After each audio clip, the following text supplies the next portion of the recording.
நான் ஒரு அழகான கற்பனை கதையை உருவாக்கப் போகிறேன். ஒரு காலத்தில் ஒரு பெரிய காட்டில் முயல், சிங்கம், மரங்கொத்தி, நரி, குரங்கு போன்ற விலங்குகள் வாழ்ந்து வந்தன. ஒரு நாள் மரங்கொத்தி, நான் ஒரு விவசாயி ஆகப் போகிறேன்.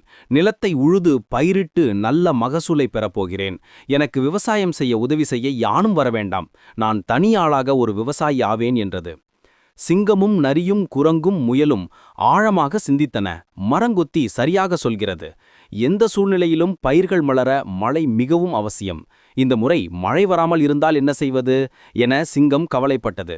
கவலைப்படாதே நண்பா, மழை வரவில்லை என்றால் நாம் அனைவரும் ஒன்றிணைந்து கிணறு வெட்டி பயிர்களுக்கு நீர் பாய்ச்சி மகசூலை பெறுவோம் என மரங்கொத்தி நம்பிக்கை வார்த்தைகள் கூறியது.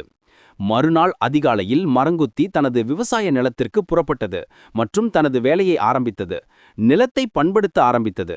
இதை கண்ட மற்ற விலங்குகள் ஆச்சரியப்பட்டன. அப்படியானால் நீ விவசாயியாக மாறிவிட்டாயா? நல்ல வேலை நண்பா என கூறின. ஆம், நான் எனது லட்சியத்தை அடைந்தே தீருவேன் என மரங்கொத்தி மகிழ்ச்சியுடன் கூறியது.